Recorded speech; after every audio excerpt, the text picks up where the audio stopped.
বন্ধুরা গত দুইটা ভিডিওতে আমি আপনাদের দেখাইছিলাম যে আমি কিভাবে শপিং ব্যাগ বানাই।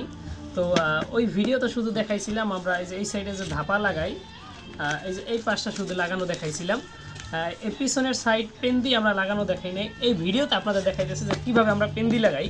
তো দেখেন আমি ফার্স্টে ওই ধাপার মতোই মিছিল দিয়া আঠা লাগাই নিতেছি।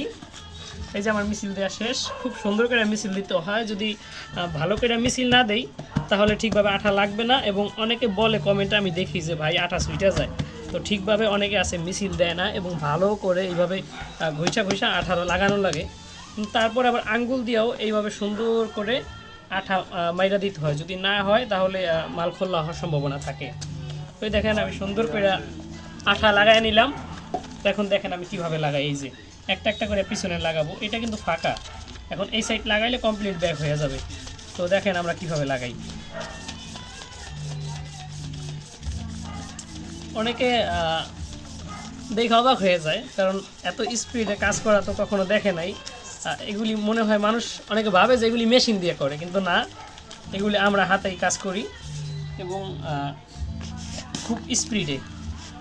দেখেন এই যে আমি এখানে যে একটা ভিত্তি লইছি, এই ভিত্তিতে 200 পিস ব্যাগ আছে। তো আমি দেখেন কিভাবে লাগাইতেছি।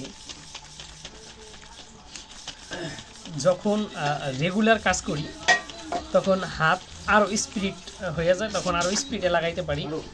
কিন্তু হয়তো একটা আপনাদের দেখাইতেছি তো হুট কইরা, এই কারণে অত ফাস্ট হয়তো লাগাইতে পারতেছি না। কিন্তু আমরা রেগুলার সময় যখন কাজের মুড ভালো থাকে প্রচুর স্পিডে কাজ করতে পারি। তো দেখেন আমার প্রায় 200 পেন্দি লাগানো হয়ে গেছে। তো এখন আপনাদের ঠোকা দিয়ে আমি দেখাইতেছি। এখানে কিন্তু 200 পিস আমার গোনা কমপ্লিট। আপনাদের সম্পূর্ণ দেখাইলাম কীভাবে মিছিল দেই এবং আঠা লাগাই। এই যে দেখেন কমপ্লিট, এই যে কমপ্লিট। এখানে একটা আঠাও ছুটানো নাই, এখানে আমার চিহ্ন দেওয়া আছে। এই যে আমার মাল গোনা ছিল, এই যে আমি ঘুরে নিলাম। এই যে এখন আমি আপনাদের একটা ব্যাগ দেখাই যে কীরকমের হয়েছে। এই যে দেখেন ব্যাগ, এর আগে ধাপা লাগাইছি, আমি আপনাদের আগের ভিডিওতে দেখাইছি। তো এই যে দেখুন, তারপরে পেন্দি লাগাইলাম। এখন আমার ব্যাগ কমপ্লিট। এই যে এই দেখেন ব্যাগ। এইখানে এখন ফার্মেসিতে ঔষধ দিতে পারে, তারপর আপনার কসমেটিকের দোকানে দিতে পারে, কসমেটিক দিতে পারে, এবং ছোটো বাচ্চাদের গেঞ্জি টি শার্ট এইগুলি দিতে পারে যে কাগজে।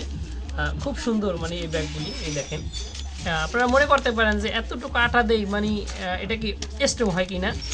এই আঠাটা যখন শুকাইবে তখন টান দিলে মনে করেন এই জোড়া চিরা যাবে, অথচ এই আঠা ছুটবে না। এই যে এখন দেখেন এই যে চিরা যাইতেছে ঠিক মানে আঠার ওইখান থেকে, কিন্তু ওইরকমভাবে আঠা ছুটতেছে না।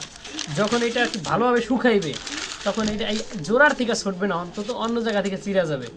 তো আমার ভিডিও এতটুকুই আপনাদের দেখাইলাম যে কীভাবে পেন্দি লাগাই। যদি ভিডিওটি ভালো লাগে অবশ্যই একটি লাইক দিয়ে বেশি বেশি শেয়ার করে দেবেন, যেন অন্য ভাইয়েরাও দেখতে পারে। আল্লাহ হাফেজ, সবাই ভালো থাকবেন। আসসালামু আলাইকুম।